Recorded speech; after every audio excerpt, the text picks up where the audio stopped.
Waalaikumsalam warahmatullahi wabarakatuh. Salam kemanusiaan. Salam. Siamo. Siap. Perkenalkan, nama saya Uci Kurniati dengan NIM 0306232054 dari Program Studi Pendidikan Guru Madrasah Ibtidaiyah Fakultas Ilmu Tarbiyah dan Keguruan Universitas Islam Negeri Sumatera Utara. Berdirinya saya di sini untuk berpresentasi, bukan untuk berekspektasi.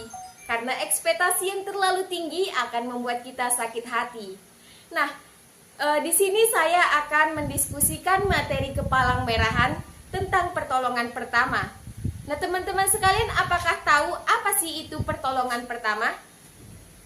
Baiklah, di sini saya akan menjelaskan pengertian dari pertolongan pertama.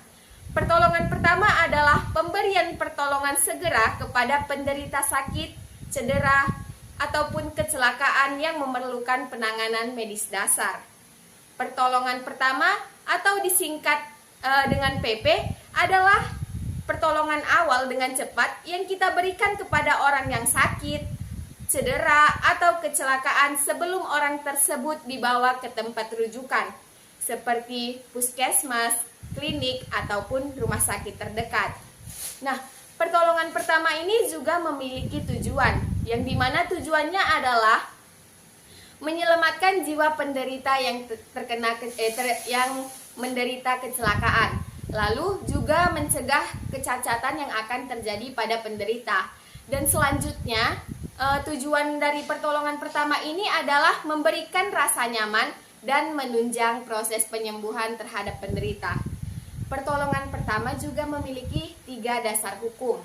Yang pertama adalah persetujuan tindakan pertolongan, yang dimana kita sebagai penolong pertama harus mempunyai persetujuan dari penderita yang terkena cedera.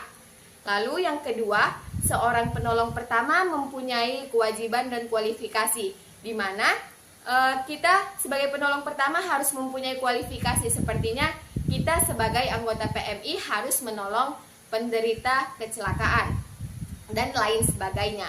Lalu kita sebagai penolong pertama juga harus mempersiapkan alat pelindung diri dan beberapa peralatan medis dasar. Selanjutnya saya juga akan menjelaskan tentang kewajiban sebagai pelaku penolongan pertama. Yang pertama, kita harus menjaga keselamatan diri, anggota tim, penderita, dan orang di sekitar kita. Karena keselamatan diri dan tim harus menjadi prioritas utama. Yang kedua, dapat menjangkau penderita. Dalam kasus kecelakaan ataupun musibah, kemungkinan pelaku harus memindahkan penderita untuk dapat menjangkau penderita yang lebih parah. Yang ketiga, kita harus dapat mengenali dan mengatasi masalah yang mengancam nyawa. Yang keempat, meminta bantuan ataupun rujukan.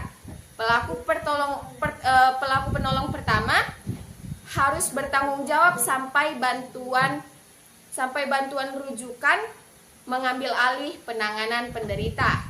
Lalu yang kelima, memberikan pertolongan dengan cepat dan tepat berdasarkan keadaan korban. Yang keenam, membantu pelaku pertolongan pertama lainnya. Yang ketujuh, ikut menjaga kerahasiaan medis penderita. Dan yang terakhir adalah mempersiapkan penderita untuk dilakukan penanganan.